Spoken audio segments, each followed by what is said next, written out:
welcome back to another episode of HardCore Fiction. Mm-hmm. Not hardcore fiction, but hardcore fiction. I said it. I was trying to make it funny. Depending on your accent. That's true. We're coming to you again. All over you again. Mm-hmm. Because we wanted to talk to you guys about Shudder. Yeah. And we are not sponsored. We're not sponsored, like but everyone else on YouTube. We're not sponsored, but man, do we like it. On every console except for the consoles that we use. Yeah, PlayStation, which is also not a sponsor of ours.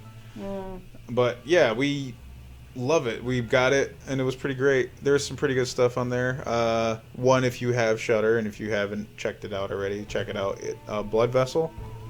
Yeah, that's the one I really wanted to talk about. A pretty unique vampire movie, if I do say so myself. That was pretty cool. The premise is there's a group of people that were shot down over the ocean during the World War II, and they're on a life raft, and they're down to like the nitty gritty of they're out of provisions or whatever. It's a Russian gentleman, an English spy, a guy from Australia he's from the outback. Two American cooks. Allies. I didn't realize that. I didn't realize that either. Which they make a comment and like, well, I didn't know you were in the war. And he's like, ah! And yeah. goes to fight him. It's like, whoa. There's a couple of American cooks, and then there's that English lady who's in there. And they end up going on a raft, and they get picked up.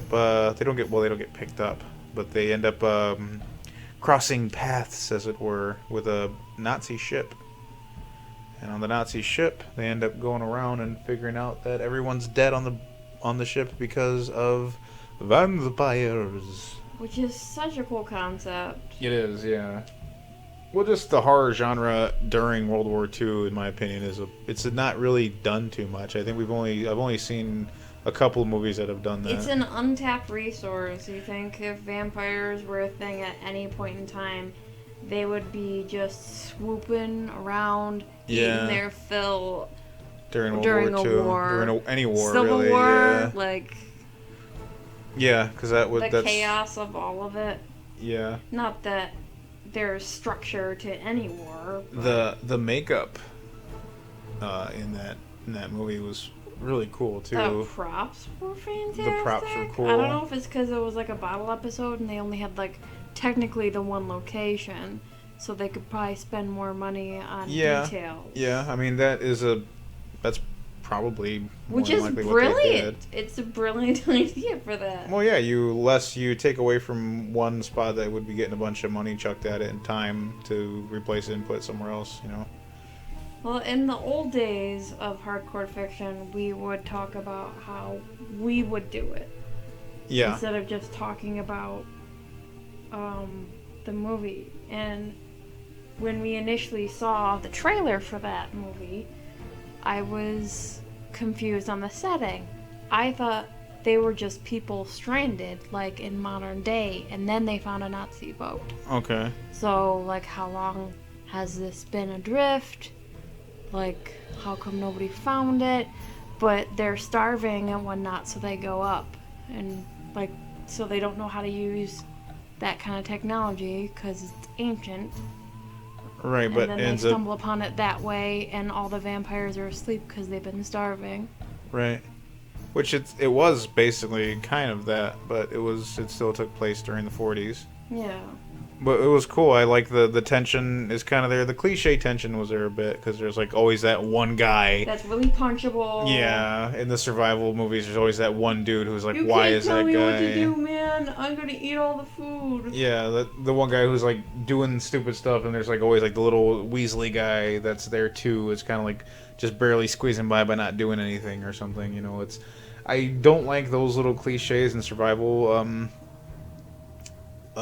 films because it's like, well, why would you have that guy there? He's awful. Why would you waste resources on feeding this person? And I know that sounds awful out loud, but I'm just saying, in a survival situation, would you really want to keep alive the guy who is like causing so much shit between everybody? Yeah, it's like, if you don't be quiet, I'm gonna kick you off this boat. Yeah. And I'm gonna feed you to the sharkums. And well, that's why I mean, it's a hop off subject like we do all the time.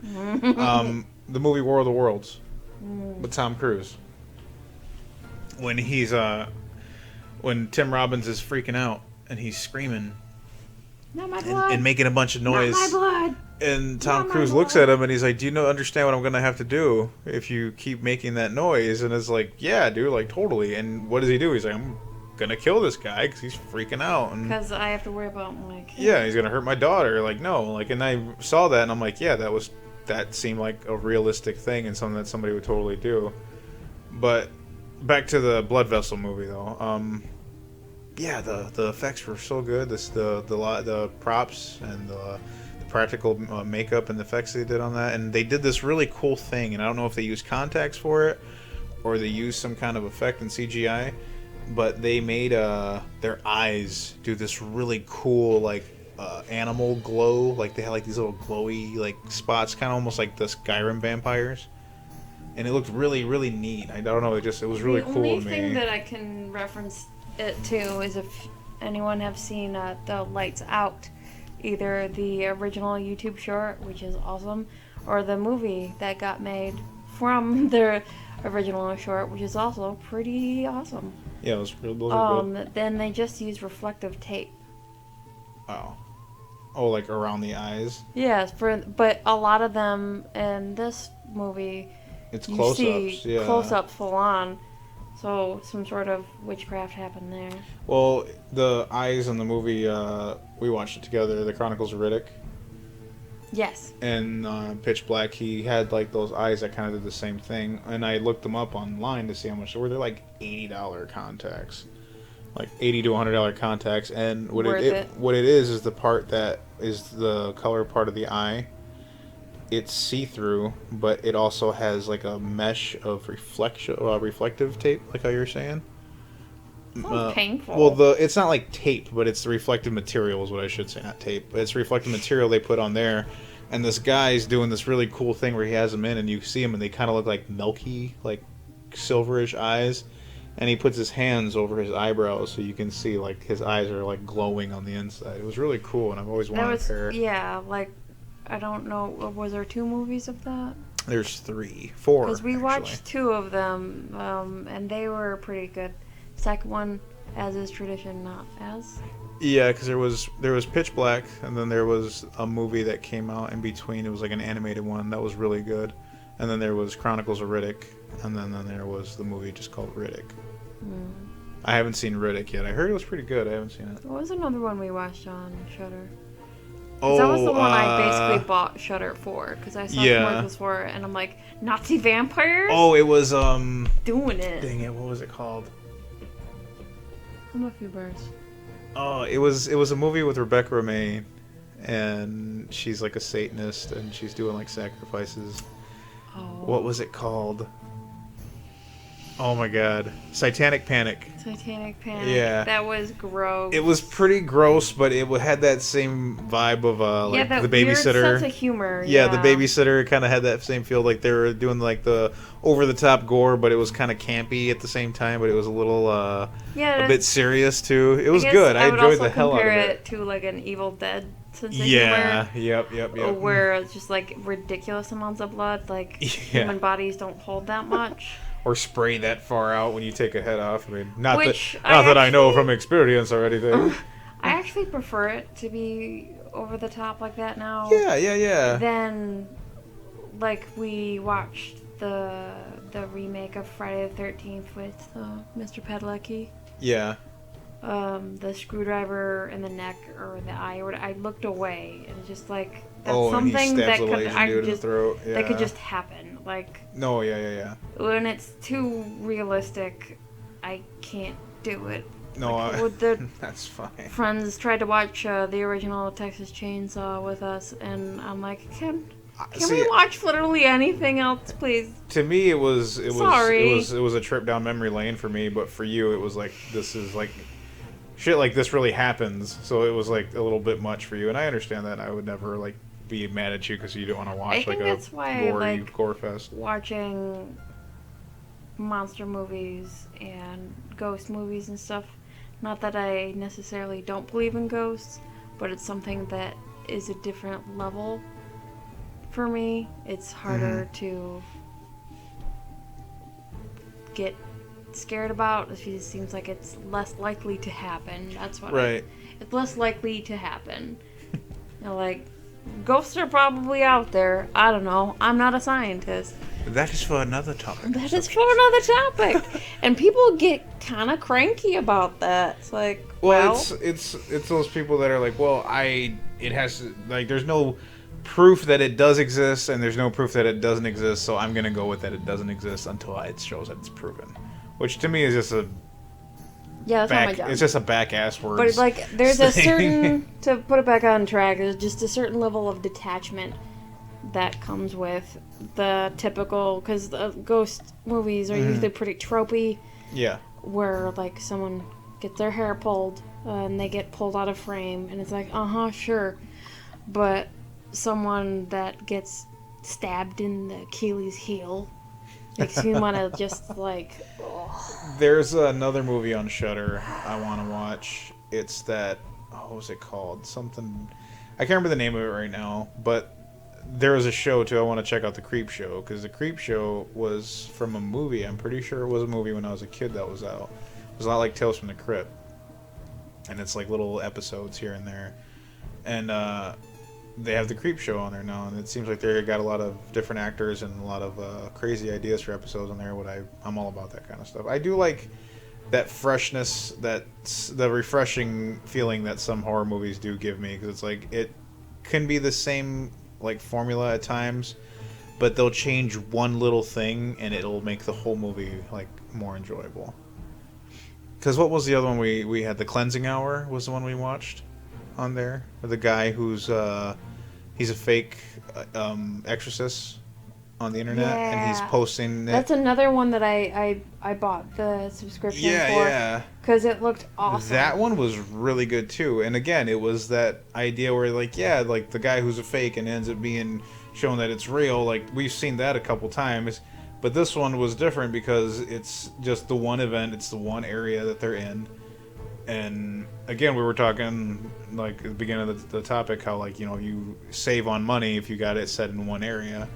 And I thought that was kind of cool. It's like it all takes place there in front of the camera, and you're supposed to be basically the viewer as well, watching all this stuff unfold in front of you. And I thought it was really neat, and just how they did the girl, her possession, like the chick who was playing the possessed chick. Like, she would turn her face one way, and I don't know how they did the CGI where her face would like change back and forth, and it looked seamless and looked great. Yeah. But that one, like I said, it's weird because I don't really like some movies that do the same thing over and over. But in horror movies, it's okay with me sometimes. Because it's the detachment thing. Yeah, It's when you go to watch a movie, you go to be entertained and escape from whatever crapola is happening in your life right now. Yeah. And for most people, the past 2 years have been pretty crapola. Yeah, to say the least. Just scrolling through on the trusty Mr. Pixel of the ones that are on here. They have all the Phantasm movies on, which I think I fell asleep during one of them. You fell asleep during the third or second one? I think we only watched the second one. But I do see they have Grave Encounters and Grave Encounters 2. If you like any scary movie and haven't seen that yet, those are probably the best ones to watch. Forewarning also for Grave Encounters, it is a found footage style movie. So I don't know, some of you out there might not like that kind of thing because it gets you like motion sickness or whatever. Me, it doesn't really bother me. The only thing that bothers me about found footage movies is a lot of times they end the same. Where something like jumps out in front of the camera, or something like, or the camera falls and it breaks or something. Like, that's usually they all seem to kind of end the same way. That one though was good. It was pretty good. I did like that one a lot. The concept being one of those millions of ghost hunter shows that you've seen flicking TV or on YouTube. It's them, and I think it's a building in Canada that used to be a hospital, so it's a real setting. And that always works 10 times better if they can get like a great setting like Session 9. The only reason that worked for me is because their location was so bomb. Yeah. But Grave Encounters, it's if a Ghost Bro team they clearly are making fun of Ghost Adventures specifically. Right. If you're into you that, can tell for sure. you can really yeah. tell. And it's like if they encountered something way serious and should not have gone in. Which one was the one that was the Grave Encounters? Wasn't the same one where the guy has like a drug addiction, and he is doing that with his girlfriend. They're doing like the film thing, and they get everybody together. There's supposed to be like a chain. There's supposed to be like a skinwalker, a girl who's possessed, a vampire.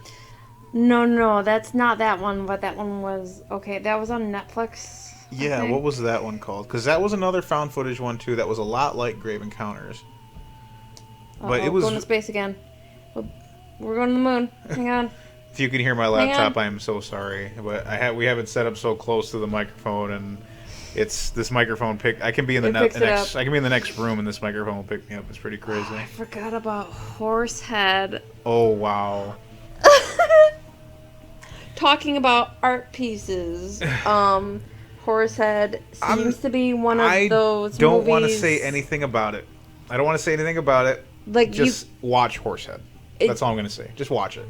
Watch as much of it as you can. To be fair, we were drinking with friends when we were watching it. Yeah, we were drinking pretty heavy. It was very weird. And Carnival of Souls, I do not recommend because it's not a Carnival or Souls. It's strange. It's a bad older film that I didn't really enjoy. Yeah, so that's on there as well. House on a Haunted Hill with Mr. Vincent Price. That's a good one. I actually have on DVD. That's a good one. We have the colorized version on here. That's a solid one. I like that one a lot too. Vincent Price I'll buy anything he's selling. Yeah. Apparently in the 90s he did some advertising for toys. Yeah. Yes, he did. And he was the voice in the Thriller video with Michael Jackson. Yeah. I remember getting my hair cut. The first time I got my hair dyed. Uh-huh. And fun colors, by the way. And I'm like, is that Vincent Price? And the hairdresser looks at me, I'm like 17, and he's like, how do you know who Vincent Price is, but you don't know what this song is? Like, I don't know. I'm a weirdo. Like trying to remember Errol Flynn's name last night, talking to our friends. Like, I don't know how I know that. Back to found footage movies really quick, because we were talking about those, and I wanted to wait for another, because I could devote an entire episode of Hardcore Fiction to the movie Were, W-E-R, and I'll just sing its praises here for a quick second. It was awesome. It was a found footage style, but it wasn't found footage. It kind of felt like the people who did the cinematography for the Bourne Identity movies. You know, it's kind of like a little bit of the shoulder cam, you know, so you can feel like the person moving a bit. It has a bit of that. They don't talk to the camera. Yeah, they don't talk to the camera. It's a very unique werewolf movie. Watch it. It's on YouTube, I think, or you might be able to find it on Tubi. Yeah, you can watch it on Tubi. Tubi's free. They're not sponsoring us either. We don't have sponsors because I'm way too small on YouTube for that. But I'm going to use this as a good spot to inject this in here. You can bring us up, though, if you like and comment and subscribe. And leave comments down below. Give us a comment to help us soothe our souls that we are not sponsored by anyone. Right. We just want to talk about Shudder because we finally got it. Because everyone's like, get Shudder, get Shudder, get Shudder. It's like, okay, fine. They have fun older movies on here. Like, I like watching older, like, 40s movies because I'm strange. And then there are newer movies and cult classics and movies that I've never heard of, movies that I've wanted to see. Like, I don't know what this is. It looks rad. Probably gonna watch it when I get off. Which one is it? I can never remember his name. Oh, The Flesh and Its Finds? I'm not sure what that is. It looks like there was Mr. Peter Cushing. Oh, the one review on here says Peter Cushing always delivers. Like, kind of having a crush on him lately. watching a lot of Sherlock Holmes movies on Tubi while I'm working. Man, I wish I could remember the name of that movie that we watched, where it has all those people in there, because it's a crazy concept. You're gonna put it in an annotation, maybe. These guys get together and they're trying to interview people that are actually like demonic, like supernatural background. Like there's a girl who claims she's possessed by a demon, who she shares her body with this demon. There's a girl who claims to be a vampire, and there's a guy who claims to be a skinwalker. And they all meet up in this house, and they're supposed to get interviewed one by one or something like that, and it ends up just turning around on them like some kind of crazy thing. I can't remember the concept of it all the way, but I do remember we watched it once. It was during the first quarantine that we did, the big shutdown of 2020. But I remember watching it, and I remember enjoying that one pretty good. But back to the topic of Shudder. If you have Shudder, it's the Monster Project. The Monster Project. There we go. Mystery solved. Thanks, Google. Thanks, Google. Google. But yeah, back to the Shudder. Get Shudder. It's pretty good. It's you can get on your laptop, get on your phone, as you probably already know because it's all over the place. It's good stuff. I enjoyed it. We both enjoyed it. We're gonna probably keep that for. And Mr. Shudder, whoever is involved, senior Shudder, if you could make an app for PlayStation so we don't have to hook up the HDMI cable to the TV, and then the speakers go through the laptop, so we gotta wiggle it around. Make a PlayStation 4 app. I'll say it. Please, that would be so much more convenient. Be doing that instead of like. We're also not endorsed by them either. We don't have endorsements. We're not endorsed by Senior Shudder. By Senior Shudder. Wouldn't that be cool if that's who was running Shudder, like a guy with a thin mustache, and his last name was Shudder? Well, that's how it's gonna be because I'm never, ever, ever gonna look it up. And neither should you. Let the mystery be there for you, and just go. It has to be mysteries. Just throw your money at it. And it's Keep the mysteries alive. Because what do we do? It's only like $5 a month, or like $50 a year, which that's nothing. Like that's really nothing at all, especially compared. I know they had a some of the Halloween other promotion ones. that you get a month free, which has just passed, obviously. A quick funny story for our viewers, our listeners. So we watch a lot of Dead Meat podcasting and his show. Well, you watch more of the podcasting, and I watch a lot of his kill counts. Mr. James A. Janice. Yeah, what's the A stand for? I'm not sure, but if you ever stumble upon this, James, you're pretty badass, and we like you guys. Yeah, Jesse's adorable. Check them out; they're pretty cool. They have a giant following of people. They leave us in the behind way in the dust, but he throws his name out there for promo codes or whatever. And we're trying to get it done, and Ellie's getting upset because she can't. It's not working for her for some reason on the laptop. So I start doing it right there. I'm doing it, and I just want to get it done really quick. So I just blaze right through it. She's like, "What?" I was like, "Oh, what?"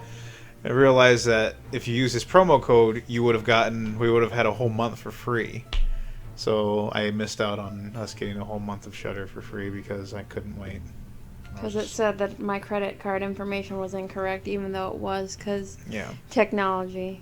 So don't you worry your pretty little heads about robots taking over the world, because they can't, because they're too dumb. Or maybe that's what they want you to think. Dun dun God. dun. I said that, and our cat just looks at us like, oh no. Speaking of robots taking over the world. There was a movie I watched a while back, and I think it was called Kill Command. I think. Can't remember which one it was, but it's another one of those lower budget sci-fi movies. I don't know if they might have it on Shudder. When these military guys go to this base, and it turns out that these drones became self-aware, and they're killing people and stuff. And I watched that, and I remember just killing people and stuff. Yeah, just being like, oh man, and stuff taking them to a tea party. Probably. I can't imagine you can fight back zombies, you can fight back supernatural stuff, but it's pretty hard to fight back giant robots. Yeah, they don't have any pressure points. Yeah, well they do have little valves or little tubes that you can probably sever. You aim for the crotch anyhow. I've seen you play games. I always aim for the dick. Yeah. Center mass, man. So there's probably some sort of complicated wire bits in there. Right. Everyone makes the mistake of going for the head. It's like the smaller target. It is, but it's the classic, one and done if you can. Not land the shot. ding dong. Not the ding dong down. It's much bigger than the head, right? So Is that how bodies work? maybe the whole unit down there just was probably the equal area to the face, I would assume, depending on who you are and where you're from. Oh, that sounds like algebra. No, thank you. But yes, thank you again for listening to us and our random strange things that come out of our mouths. And for some, what's wrong with you listening to us this long? But thank you again. Appreciate you stopping by. If you have any other things for us to watch, if you also have Shudder and you have something that you think that we should check out, leave it down in the comments below. Yep. And we will do so to watch and let them know. Next time we talk to you all, we'll have a lot more under our belt to talk about as far as movies go, and we'll find something to jump on. We always talk about playing games and having that to catch our live streams. We try to do those at least once or twice a month if we can. But yeah, thanks a lot for stopping by. And like, comment, subscribe. Again, please. Please. Please. Please. Bye. Bye.